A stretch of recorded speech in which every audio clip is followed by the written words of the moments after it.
Hello, Dumelang, and welcome to Talk Africa, the voice of knowledge. This is episode number 2, and we're growing.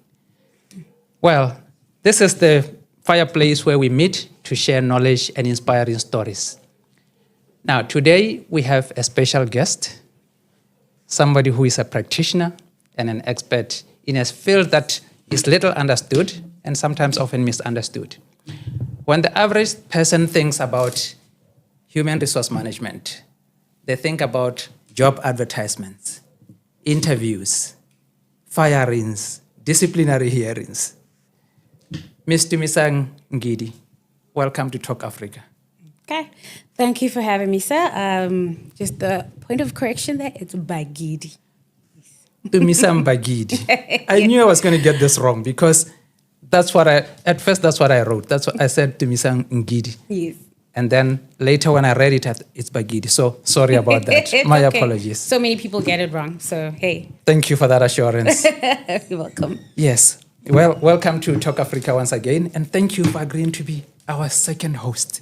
Oh, wow. I'm privileged. Thank you for having me. And if this was a race, you would probably hold the silver medal for Talk Africa. You know, just think about it. Amazing. Amazing. Something to take home. Indeed. We are very grateful. Yes. Now, like I was saying, the average person perceives human resource management practice as that space that deals with job advertisements, interviews, promotions, dismissals in the worst case scenario. Now, how did you and HR meet? Mine is a very funny story. Firstly, I actually have my first degree as a BSc in information technology. Okay. And I always say IT chose me. Okay. I would think so. Because what started as something as simple and as innocent as somebody who's about to write her Form 5, and I want to go to varsity. What do I need to get there? These points, this, and then we move. You get that, and then there comes the very critical point, which is very pivotal for that matter, where you now have to decide which way do I go. Yeah. It was a very difficult choice to make. I had to decide on something, and I'd say IT popped up because I loved science. Right, you know? And right. I was like, I'm not about to do anything biology, chemistry, and be a teacher or something of that sort. Because I thought I didn't have the temperament to deal with such. So, something close to science, let's go with, something that is computer science is something that could take me there. Got that 3 years into my degree, I'm like, ooh, that's not for me. Okay. But I finish everything I start, so let me finish this and then cross over. So that's when I would say I then now transitioned from your typical IT person to an HR professional. And that was also from the backing of my sister. My older sister is actually in the same profession. So just coming across some of her, books and some of her things and just discussions around her work really helped me develop that. And completely changed route. So my degree is nicely hanging there. But the diploma in human resources and then eventually an MBA. And that's where I am. In other ways, when parents asked you that dreadful question that children get asked, what do you want to be when you grow up? It was never HR. Honestly, it was never HR. Did you even know there was a thing called HR by then? Not entirely. Because I'm sure most of us usually don't until we go to work. Believe you me, it's doctor, lawyer, policeman, soldier, teacher, pilot and stuff. The one thing I did know, I didn't want to be a teacher. Yeah. The one thing, got funny enough. That you were. Yes. So you knew what you didn't want. I knew what I didn't want. As much as you didn't know what you wanted. Exactly. I knew what I didn't want. Which, by the way, is a very powerful position from where to start, because it helps you from going into stuff that you know you don't want, and then it leaves this other space open. Exactly. Yeah. 100%. It's like being cautious not to step on thorns. Yeah. It gives you a trail of some sort of where you want to go. Yeah. So when does this transition happen from HR to? Does it happen during your first job, from IT to HR? Okay. In all honesty, I don't even have a single month or year of experience in IT. The only thing that I do have is from attachment, Yeah. which is mandatory, Yeah. But I was fortunate enough once I had completed my degree, my first job was HR. So Yeah. everything went uphill from there. So there was no proper transition apart from just school. So HR called you. HR called me. IT chose me, Yeah. and then HR called me. Yeah. And, brought and me you home. answered. Yeah. And you sound like you're quite happy in HR right now. Very much so. Yeah. Very much so. And if you were to go back, you'll probably say, yes, HR. 100%. Yeah. Yes. And from your experience so far, do people understand what human resource management is about? And by people, I love the term people. Because I'm talking here the General. average people. Yes. That is myself included. People who are not practitioners themselves. And exactly the depiction that you gave is exactly what most people think HR is. Yeah. It's all about hiring. It's all about firing. It's all about, dismissing. It's all about disciplining or anything of that sort. Yeah. So the understanding is very minimal. Yeah. And I would applaud the ministry's decision and initiative to now, for instance, I think you may be aware that there's a page on Facebook, employment services, department, employment services. And here and there, they would have snippets, videos they talk about some of these things, HR issues, I'd say. Yeah. It could be today about terminations. It could be the next day about leave. It could be this and that. So that is further trying to bridge that gap. Yeah. And I'd say that is also the brainchild behind now OPRACON HR specialists. Yeah. To say we are trying to bridge that gap. Yeah. And that's why I was saying, funny enough, for somebody who didn't want to be a teacher, Yeah. I'm actually doing the teaching in a different space. So, yeah. Which I actually think is as far as I'm concerned, as somebody who has worked in different spaces, teaching people HR is one of the key things because, the workplace and a job is where the average person is going to spend the bulk of their life. Yet, most people don't seem to know how to navigate the space until they have to maybe deal with a promotion or a demotion or a disciplinary hearing. So largely we get employed, then we go to our job and we mind our own business until somebody writes a letter and says, you are hereby being summoned for disciplinary hearing. Yes. And I guess that's what makes HR in some quarters, for lack of a better word, the dreaded, quiet office where people go to be disciplined. 100%. Yeah. And actually, it's normally linked with, for instance, Haruba issue body promotions and maybe salary increments. Yeah. We applaud the employer. Yes. Okay? Yeah. Haruba Kanya, there's no bonus. There's no increment. Yeah. There's retrenchment. Yeah. HR, these people, they're inconsiderate. How dare they? And reasonably so, because I think you are always, sometimes because you catch the flag because you are the first person to know something. So Yep. usually because you are the first people to know about it, it's like, yes, they had something to do with it, or they never warned us about it. Exactly. And Yeah. for the fact that not only are you one of the first people to hear about some of these things, Yeah. but you're the one taking initiative now. Yeah. You're the one drafting the letters. You're the Yes. ones conducting the consultations. Exactly. You're the ones doing this and this and that. So it seems as if though, you know what? You are the problem. Yeah. And I don't like you.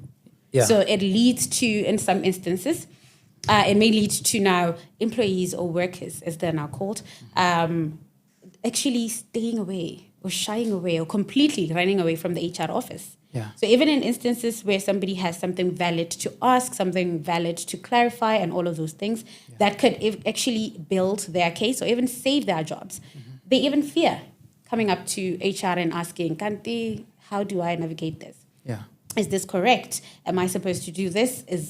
All of those things. So it ends up just being something that's there that is perceived to be the lapdog, management, for instance. So if we go back to your journey now, professionally speaking, from graduation, do you go into a corporate job before you became a consultant?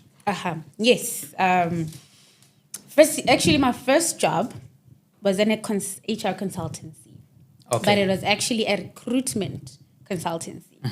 So it was more like a part of HR. Yeah. Yes. But remember, Tumisang wanted broader, but obviously I'm all for starting ground up, going up from the ground and going all the way up. Yeah. So I appreciated that a lot because it did give me a snippet. Because remember, I said IT. Yeah. And now it's all communicate the computer. Java, you speak languages such as Java, C++. They're not English as we know it. Yeah. But you're basically talking to a device. So now you're trying to move to a space where you need to talk to human beings. You need to deal with human beings. You need to manage human beings. Yeah. So any part of that was more than welcome. Yeah. So it actually opened, I'd say it created that foundation that was well needed.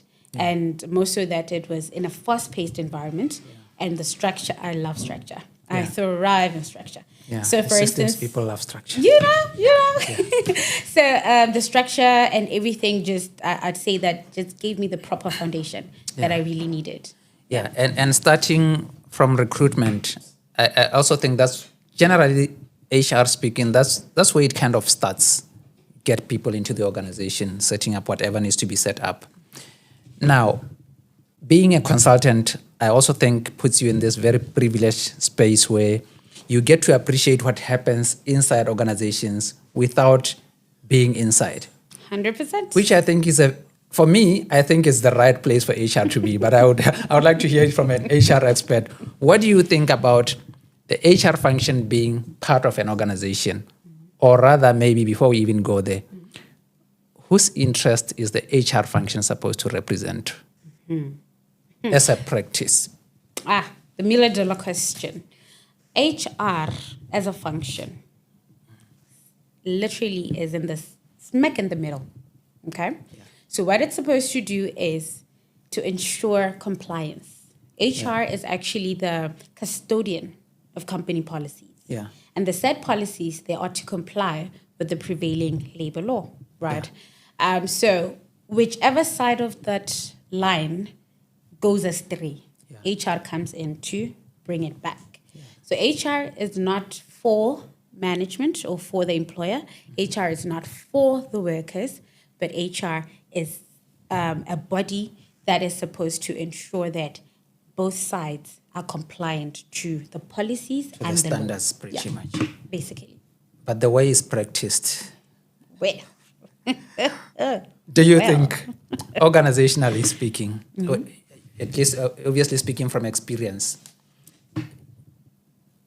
HR offices or departments generally placed well enough to represent both sides, the ideal way that HR is supposed to be practiced?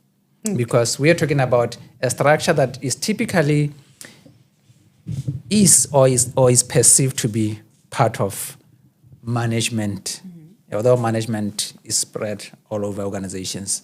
But by and large, HR is usually linked to, the upper echelons of power, because they are seen as being there to control and manage employees, more like the prefect of the institution. Yeah. Everybody stays in line. Yeah. So that positioning, how well do you think serves the principles of HR practice itself? Firstly, it's something that also depends on the size of the organization, right? Yeah. So, for instance, I think you may be aware that some organizations would have resources in all the different functions. For instance, you would have somebody for payroll. Yeah. You would have somebody for maybe organizational behavior or culture. You would have somebody for IR, in industrial relations, and so on and so forth. Yeah. So you find that the bigger the organization, it becomes very clear what the function is and what it is for. Yeah. So in terms of placement, it is evident that it's sort of like an advisory, a support system or support structure to the overall, I'd say, functionality of an organization. Yeah. But when you come to the smaller organizations, where, for instance, you may have just one personnel being HR, it could be an HR manager or officer, or just somebody sitting in the HR department and it's just one person. This person is supposed to be what is known as a generalist.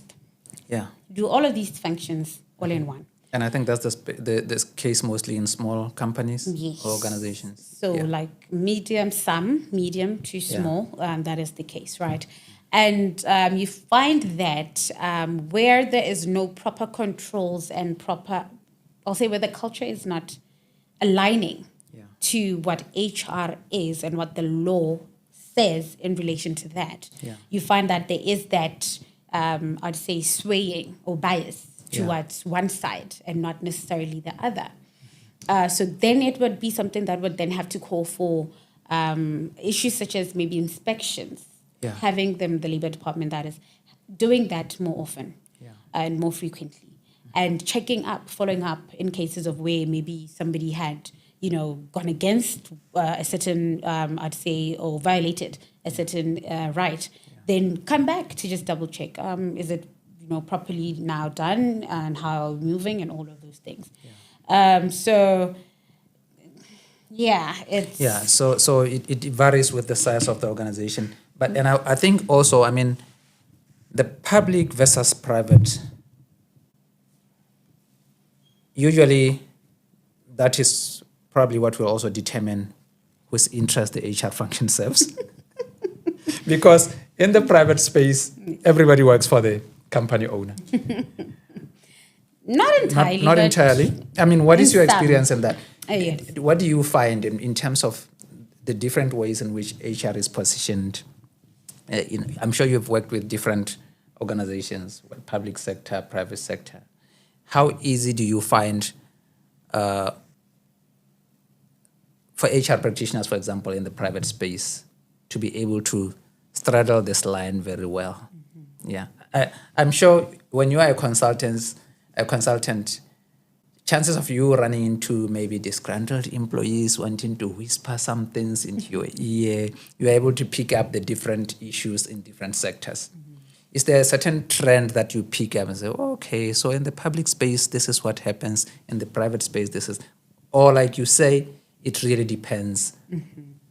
Okay, maybe just to clear it up there, I've been exposed to the private sector mostly. Largely, yeah. Yes. Okay. So with the public sector, you'd find that it would just be smaller, I'd say, outsourced requests, and we deal with that, and then that's it. But when it comes to what I currently do, it's entirely been the private sector. Yeah. And yes, it's okay. Firstly, it's an issue of education. Some employees do not understand the fact that it is their responsibility as well to educate themselves as far as the rights, the laws governing their employment. They need to take also initiative in understanding what is right and what is wrong. Because remember how when I spoke about the function HR, I talked about compliance. So if at all HR in your organization is swaying towards management or the employer, if you know your rights, you would know how to challenge that, where to do that, and in some cases you find that you would be able to then have things turn in your favor. But hai long goreng you are completely clueless in terms of what is what. In a situation your rights are violated and Baba are just one side and comfortable. But with what I've been exposed to, it's also a thing of the size of the organization. And I would say, what is at stake? What is at stake? Meaning, organization, for instance, it's also it's linked to some international body as well. Maybe it's a multinational. Multinational organization, or they can't afford to be non-compliant. So they make sure they have all their ducks in a row. So, and then the more you move towards they sort of like blend into the background, that out there, but they do make money. They do some of these things. You find that a bit more relaxed. And but the good thing also is that a lot of them are now coming to the party to say, "Can't tell me what is right, and how do we then fix this?" And then they really are trying, at least in where I am, in the space I am currently, they really are trying to shape up and do what, and comply and have what is right. Everything in place. Yeah. Yeah. And what you just said, my experience is actually, it's not that just to do with, employee rights or regulations. People don't typically seem to care about anything outside their work until they have to know about it. Like, the average employee is never concerned about, okay, if one day I want to buy stuff, what are the policies? Until they have to buy stuff. So the average person doesn't know how to go about, for example, if they get bullied by their boss, where do I go? Yeah. They actually mostly just feel helpless because as far as they are concerned, they cannot voice their concern or go report anything without going through their boss. So who's supposed to educate employees in the workplace about, all this, especially things that will, because a lot of the times organizations put things in paper and then tell you, oh, there's a policy on this and that. Mm-hmm. The way this is supposed to go is, firstly, like I mentioned, you need to also take the initiative to educate yourself in your own capacity, right? But your employer is supposed to educate you in terms of the policies that exist in your organization or in their organization. It's not supposed to be a piece of paper that's somewhere or a booklet that is just somewhere for there's this. If you want to do 1, 2, 3, 4, 5, you can find it there no. That is supposed to be part of the induction or orientation phase. But it's also supposed to be something that continues up until the very end of your contract to say, there are any adjustments, there's a need to clarify anything, and not, by the way, there's this, I get it. And then as an employer, you need to protect yourself by ensuring, after doing all of that,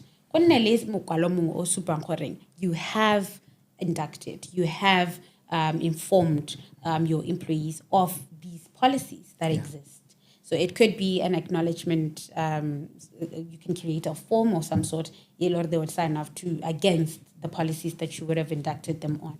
So it's actually a two-way thing. Employer needs to, and then employee as well needs to do that. So usually you find that it's either both parties are non-existent. And then educate the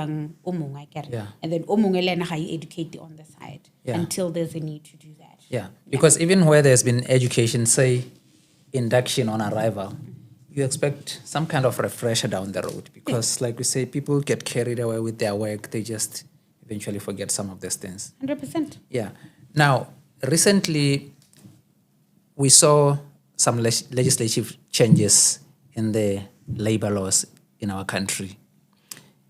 Is there, and I think we're talking about employees right now, but then there are many other people out there who are playing their, doing their part in the employment space. Casual laborers are employed to do certain things, work in the farms. Is there a basic law that you think is almost broken willy-nilly out of ignorance in your experience? A law about employing people that people are obviously so not aware of that. I think I'm going to single out two. Yeah. Okay. So the first one, I'll just pick it up from the example you gave. Yeah. Casual workers or casual laborers. Yeah. At times, you find that employers would hire, or somebody would be hired as a casual worker, but would work similar to maybe a part-time worker or even a fixed-term worker. Yeah. But then they're also denied certain rights, such as your severance, your leave, and all that. Yeah. Okay? And it's under the I'd say the misconception, you're a casual worker. Yeah. So as per law, you are not entitled to this. Yeah. But a casual worker is supposed to be somebody who works a minimum of, actually a maximum of 3 days in a week or 22 and a half hours in a week. Okay. And that would mean if they work for more than that, they are no longer in this bracket. So they're supposed to work a minimum of 3 days. 3 days in a week. Or 22 and a half hours in a week. Okay. Yeah. So if they don't do that, so that's just one of them. Yeah. There are a couple. And the Employment and Labor Relations Act, which is what you mentioned, actually clears that up quite a bit. And the other example that I wanted to give was in a case of serious offenses. So the assumption becomes, okay, so there's this category where you have minor offenses and serious offenses. Yeah. So the serious offenses, you can just be terminated without serving notice. Yeah. Okay. So the misconception there is that disciplinary hearing. So I caught you red-handed, breaking my windows or stealing this or this amount of money was, we traced it to your account and your grandmother's and your aunt and stuff like that. Yeah. So misappropriating. Yeah. So, hey, bye. No, that's not the case. Okay. It has still due process has to be followed. So the disciplinary process has to kick in. Yes. Yeah. You can't just say to somebody, you stole 10 bags of cement, we found them in your house, you are fired. Yes. No, definitely not. Yeah. So there's an element called procedural fairness. Yeah. It still has to ensue, even in such instances, because it's itself and what is also known as substantive fairness ought to be present for a termination or a dismissal to be deemed fair. Yeah. But then what if it's the employee who decides upon being caught, instead of going through a disciplinary process and they decide, I'm resigning with immediate effect? Mm-hmm. In that case, is the employer entitled to say, no, we have to go through this process?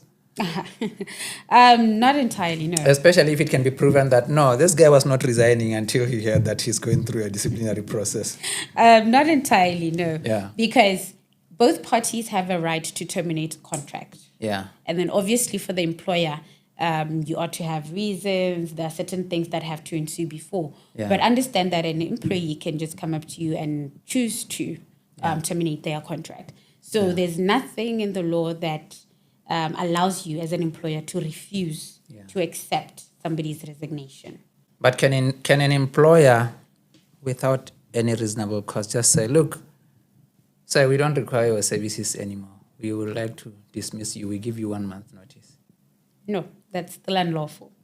But how is that fair? Exactly. That's why I had to give you that picture to say, as an employer, these are things you're supposed to do, and then as an employee, these are the things. Yeah. So is that also something to do with the power imbalance kind of thing, whereby the employer is perceived as being more powerful, so the scales are kind of skewed towards protecting the employee always because they are more vulnerable? I was actually coming to that to say, I choose to believe that, firstly, the labor law came at a time where there were a lot of violations. Back in the day, you know what was happening. So it came at a time where these rules came at a time where there were a lot of violations, and they were meant to do what? To protect the workers. Basing on exactly what you said, to say, as an employer, you have a bit more power, a bit more authority. So to make sure you don't abuse that, let there be this.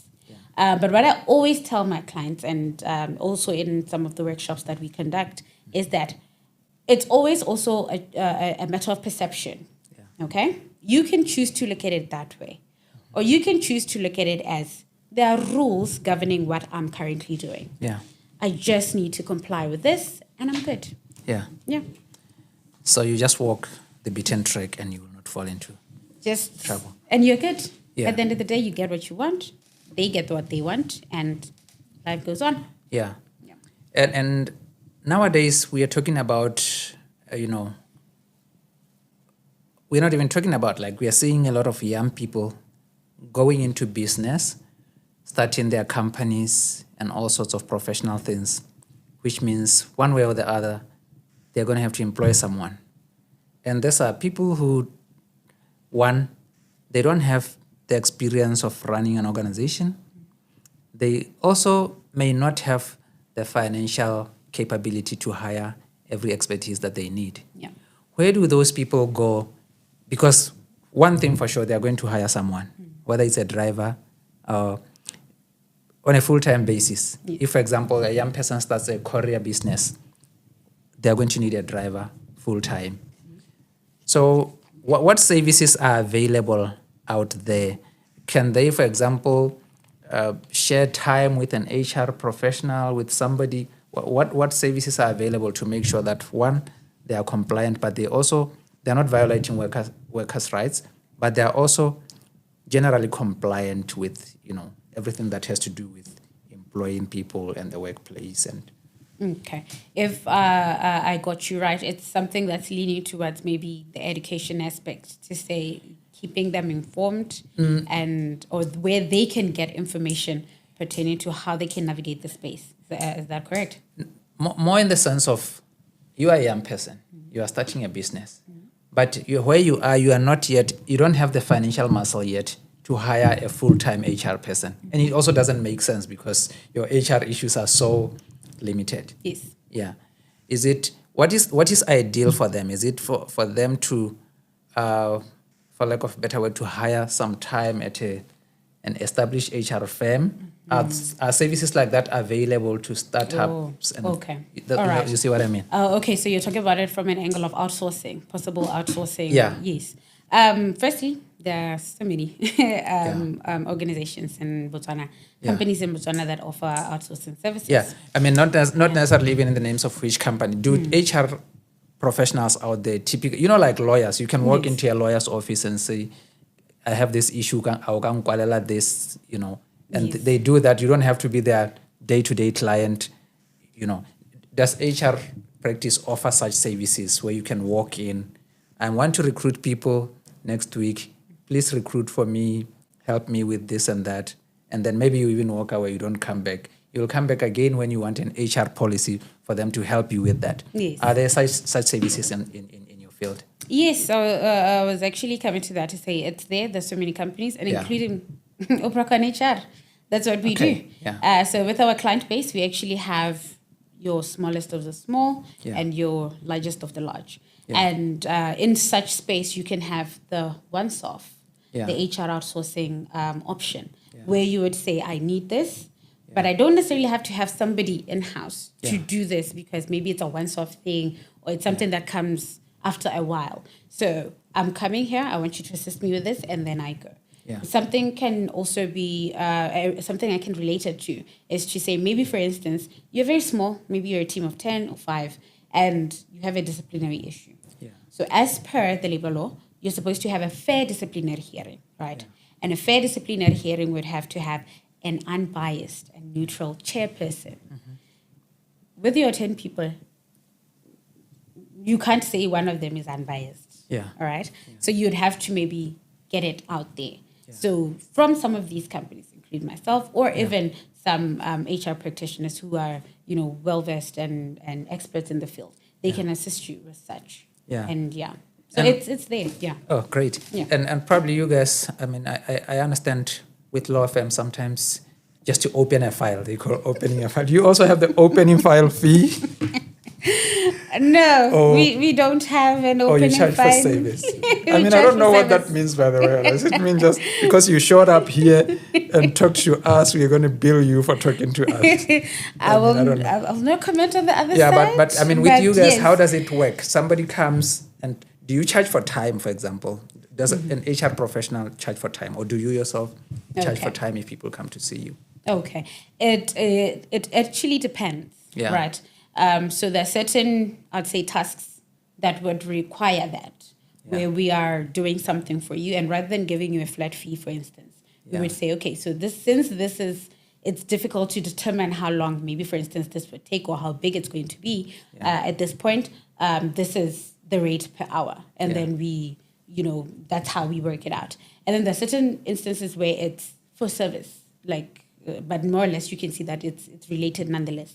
Yeah. So it becomes an issue of, okay, you want this is the rate, and then we move in that direction. But that is the case at Opracon. So you may find that at a different establishment, there's something similar to what you just, the example you just gave. Yeah. But the ways of going about this, because at the end of the day, we live in a world that's very dynamic. Yeah. And we're living in the times where, or during the times where certain things, we have to be our brother's keepers as well. So we don't always go all the way hard and all that. We understand what, maybe we can negotiate, we can do this instead of that. And Yeah. so it's something that's there. Accommodative. Very Yeah. much. COVID-19 came and threw the spanners into everything, especially the workplace. And after COVID, we now found ourselves in this space where people can work from home, some working from home permanently, some working from home part-time, the hybrid. Yes. What has been your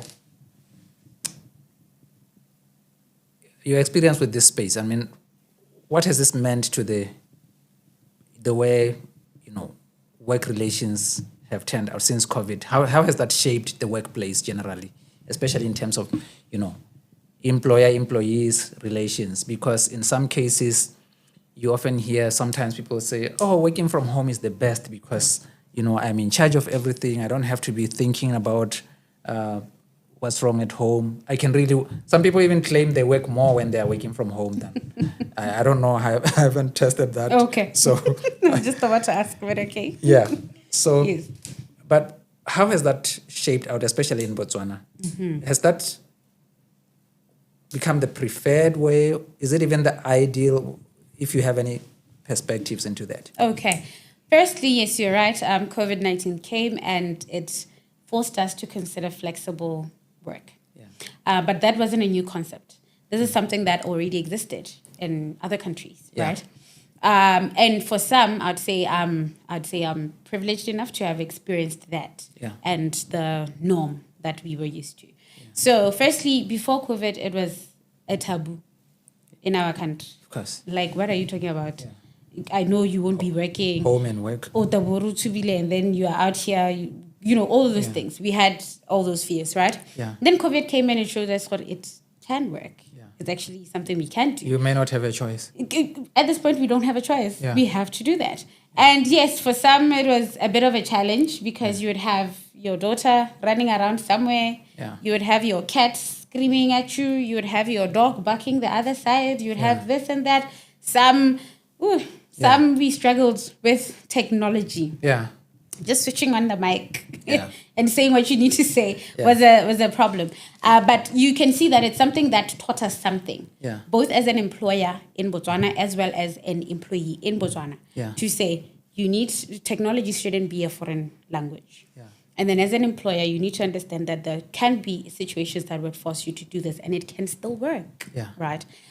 So having worked at home, yes, sir, Yeah. I definitely agree with what you've heard. You actually work more, at least in with my experience. Yeah. You work more because, especially if you're somebody who is a workaholic and who is into completing tasks and quality work and all of those things. Yeah. So you'd be done with your work 4:30 or 5:00. You put that away. You even leave the room and go to the living room, for instance. Yeah. And when you're there, you're thinking, this, I didn't, this report. Yeah. You go back. Yeah. And guess what? You also don't think around the overtime aspect because you are, this caliber of worker where you're driven by quality and this and that. Yeah. But when we flip that and we're talking about a different set, it's a different story. What you just described actually makes me wonder whether is it because once you start working from home, a couple of days down the line, it kind of starts to blend into your routine. It becomes part of normal life versus when going to work is actually a thing that requires effort. Mm-hmm. But if you're working from home, it's normal. You're waking up and instead of cooking breakfast, you sit on your computer. You're just within routine. Yes. Yeah. It sounds kind of practical as far as I'm concerned. Exactly. And then are we as a society practical in the way we do things? Because what we were just talking about now, you have to be in the office, you can't go out until it's lunchtime. Does that come from our school background? Mm-hmm. Where go to assembly at 7, get in class at 7:15, wait till the bell rings, then you go for break. Has that largely influenced the way we do things, even when we grow up, even when we are professionals? Because honestly speaking, sometimes I think I see a lot of that in the way we do things.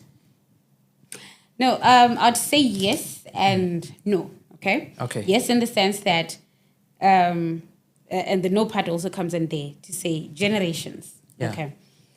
So there's a certain generation from this going back or going up, Yeah. where you realize that yes, structure, yes, that whole discipline, it was instilled, it was firm, embedded, even at home. You knew, okay, you don't play until the street lights go off. It's ring before they do, you are back home. Yeah. You're supposed to do one of these things. So it created that structure, it created that whole, and it became, I'd say, automated and embedded into our beings. Yeah. So it translated to how we do work at work, right?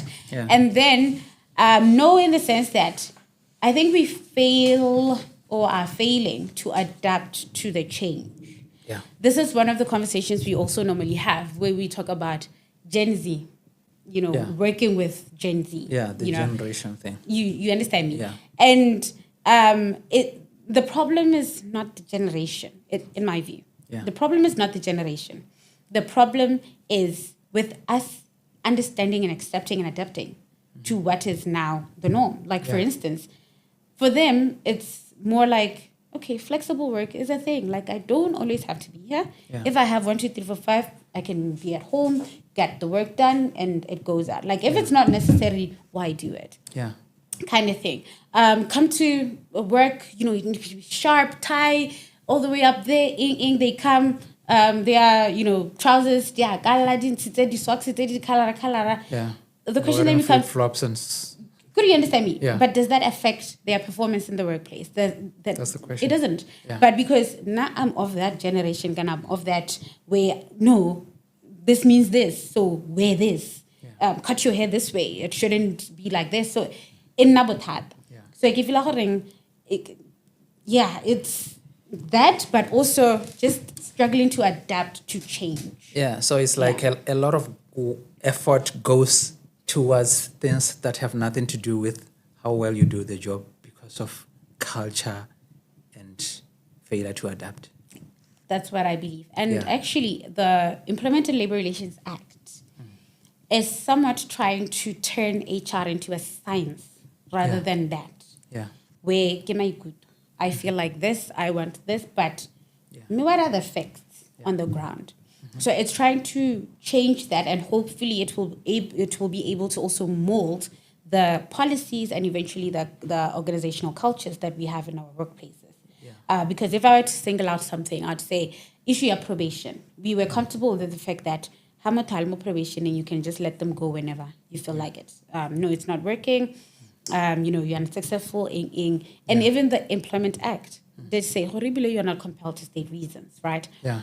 But now it's saying, no, they are no different from your normal worker. Yeah, So the employees. do the necessary. And it links it to, or the non-confirmations. Yeah. It links them to performance. Yeah. So one person who attended our workshop once asked, if it's a cultural fit, maybe the person is doing the job, doing it well, but they just don't fit.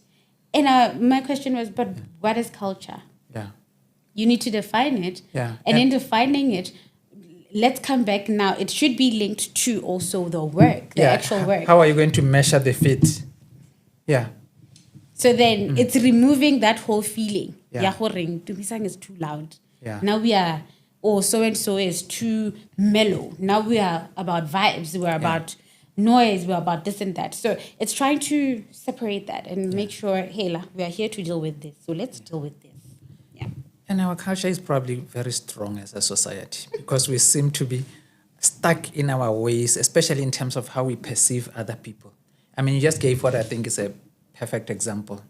Because somebody is too loud, suddenly that is the thing that should matter when it comes to whether you retain this person at work or not. So talking about the new Industrial Relations Act, is that what it's called? Employment and Labor Relations. Yes.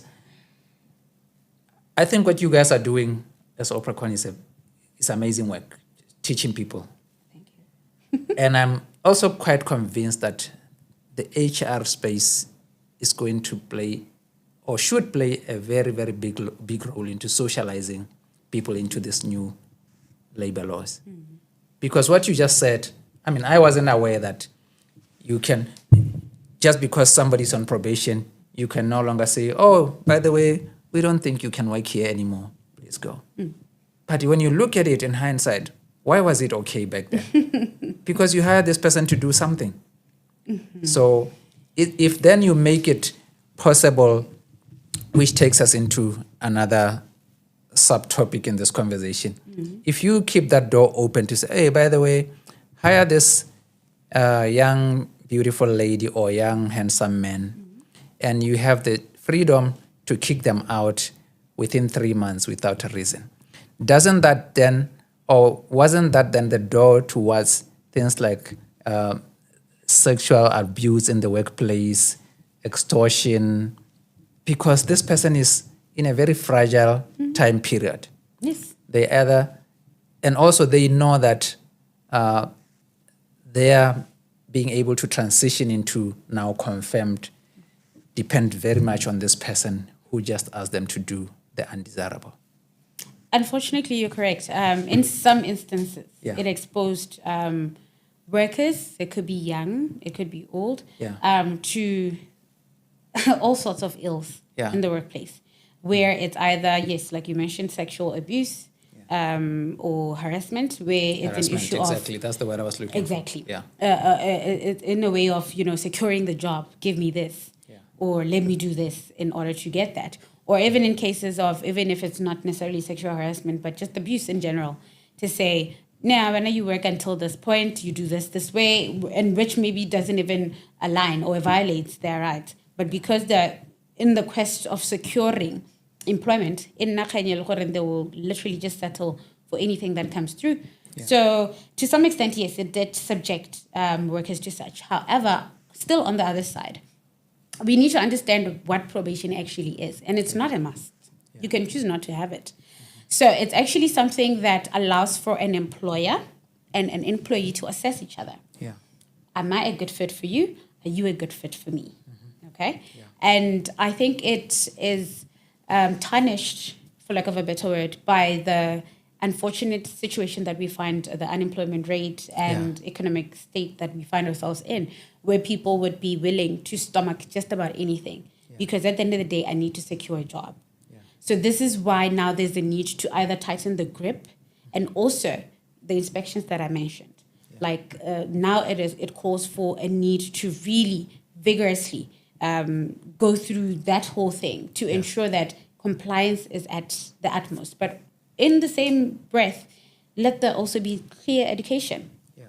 Because Facebook, yes, is a good platform. Most people are on Facebook. Yeah. But what about those who aren't? And maybe not by choice? Yeah. How do we reach such? And how do we make sure that we have the same message? Because I'm sure you're aware that we have that WhatsApp group where we discuss all sorts of HR issues. Whenever you have a question or whatever, you would just post there, and then the HR professionals in this whole country would actually come together and answer or help you address such an issue. Yeah. So you may just ask yourself to say, now in such an instance where there's all of this, all of that, so employers are here, this and that, what about the guy Gomaraking, for instance? And also on top of that, are we really covering everything? Yeah. Because the guy Gomaraking may have an idea, an inkling, okay, now this is the minimum wage, for instance. Yeah. But maybe the everything else that supports that wholly sketchy, because would be let somebody else go get the R. So you find that we have mixed views and understandings of one thing. So if there could be a central sort of like depository thing where everybody can sort of like also come and get all of this from there, then amazing. Yeah. Yeah. And I've had people in the financial space say, one of the problems that get people, especially like, working class people, into so much financial trouble is because the system, the education system is designed in such a way that people leave school financially ignorant. Now, I'm also tempted to think the average graduate who goes through college needs to understand labor laws at a basic level, because we are training people for the job market. So wouldn't it be wise then to say, either on your final year of college, you should undergo a course on, I don't know, labor relations or whatever it's called, but something that prepares you to comply with the, labor laws, but also to benefit from them. Yes, no. You are just, tapping into the whole education thing that I'm saying. Yeah. Because it's very critical. Yeah. And that would be an amazing idea. It could be as an elective, it could be as a option or anything of that sort, or even, graduates, after they graduate, they are taken through something of this sort. Maybe because, for instance, you would think maybe having it that way, it would disrupt the normal flow of their, course or their, I'd say, qualification at the end of the day. But if it could be mandated somehow to say maybe before you graduate, this, once you've completed, but you are awaiting graduation, this is a must. Yeah. Just go through some of these things. And yes, it could be issues of labor relations. It could also be issues of financial literacy. It could be just to prep them for what is to come. Yeah. And yes, that could be extremely beneficial. Yeah, because, you can't be job ready when you don't know how the workplace operates. 100%. Yeah. Tumi, as we get towards the end of our conversation, everybody is freaking out about AI. Yes. The biggest issue being, AI is going to take people's jobs. Now, I don't know why AI is such a big deal. Maybe because of the speed and efficiency. Because come to think of it, people used to go work at the mines. And at the mines, what were the major tools? Pikele for sure. But today, as we speak, is there anyone who's digging diamonds or gold with pick and shovel? No one. Yes. Yeah. The big machines came and took those jobs. Exactly. A job that hired 300 people is now done by one man with one machine. So, but here we are with AI. Everybody is really, many people, I don't like using words like everybody. Yes. Because in most cases it's wrong. Yeah. But a lot of people are worried about AI taking people's jobs. Exactly. Few people are talking about its efficiency. Does the HR field feel threatened by AI? Okay. Tumisang Bagidi, right? Tumisang Bagidi. Yes. Yes. So with me, not entirely. Because I feel like it's a tool that can help us do our job better. Let's take, for instance, and quicker. Let's take, for instance, recruitment, where you are recruiting for high volume, or rather a post that would attract high volume applications. Yeah. Rather than going, the manual way, you have a million CVs dropped in your office, and then going through that, or even via email and stuff like that. But now if you have AI, it screens for you. Yeah. It ranks it according to however you want, depending on whatever you would have, you have to shove something in there for it to do that. And then it just basically does something that would have taken you maybe, for instance, a week or two, and does that in a space of a day or even less than an hour, for instance. And then you have something you can work with, interviews, you're done, post filled, everybody's happy. Yeah. So it actually isn't something that is here to take our jobs, but it's something to help us be more efficient and do our jobs better.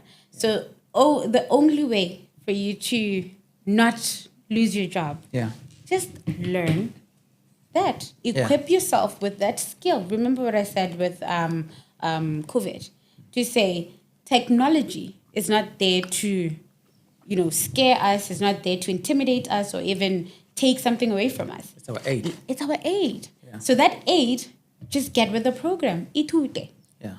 All these different systems. Dirayan, how do they operate? Yeah. So that when the job does come, because as much as, yes, it does, but it needs somebody to guide it somewhere, and then it will do what it needs to do and then give it back. Yeah. So don't get disposed get with the program, learn the program, so that when it does come, you are one of the people who would be operating it. Yeah. I guess some people, the apprehension comes from the fact that that efficiency and the speed can actually make it easy for you to hire the wrong person very quickly. Because I sit behind a computer, I see a job advert from whatever company, and I just ask AI to make me a perfect CV to match that job, which means the only backup plan is the extra due diligence now of checking. He says he has a certificate from such and such a college. Is it valid? Because AI can even make those and stamp them. Honestly. So does AI then give HR practitioners extra work in terms of the due diligence that needs to go into verifying the credentials that people are providing? Not entirely, no. These are things that are supposed to be there. Since we're in the topic of recruitment, the background checks ought to be there. Even before AI, they had to be there. And it's not just your typical reference, not just your typical police clearance. You understand me? Academic checks also should have been there, but most organizations didn't do that. So that's how most people got away with, the funny things that they did. But it's not more work. It's work that was still there. But now it's been, reduced to something, to a smaller chunk. So yes, for somebody who hasn't been doing that, it's going to be, this is unnecessary. It looks like more work because you haven't been doing it anyway. You understand me? And then when we also come to issues of like psychometric assessments, for instance, that is also, it's not manual. It's digital. Do what you need to do. You receive links, you attend, you complete your test. It, does what it needs to do there. No one is here sitting there moving marks here, that side to get the most preferred or suitable, such things. So it's actually a situation where we ought to look at things in a way that we see the benefit, the great that comes with it, but also not forgetting the risks. Because like you mentioned, some can go around it by giving it what it wants. And it will pick you because it knows what it wants.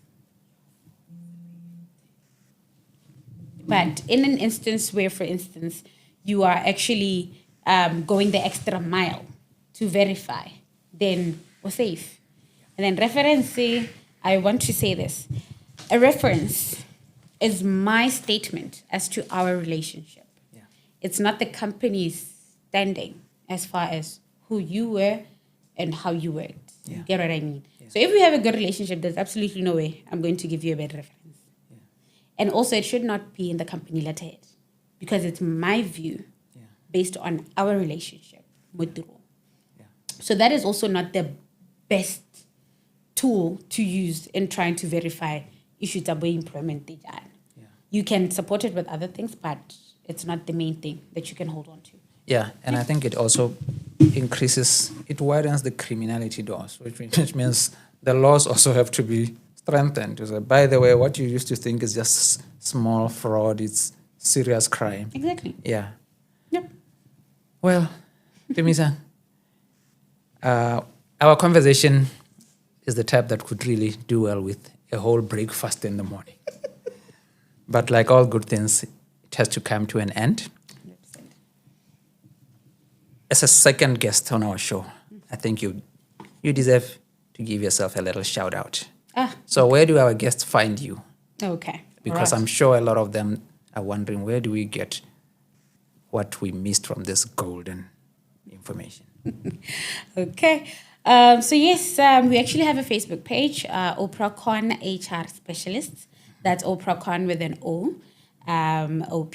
And that's where you also find some of our articles and some of the nuggets that we tend to share. And also adverts as to our workshops or the workshops that we do conduct. And alternatively, you can also actually call me or text me. WhatsApp number maybe? Yes, 75-546-784. 75-546-784. Great. Well, thank you so much for honoring our show. Thank you for I'm having sure me. we're going to have a second one. We should, hey? Yeah. Thank you for having me. And to our dear viewers, thank you for joining us on Talk Africa, the voice of knowledge. We are growing. And please give us a like, follow our page, follow our YouTube. It's Talk Africa, the voice of knowledge. We appreciate our guest this evening. Thank you. Thank you, sir.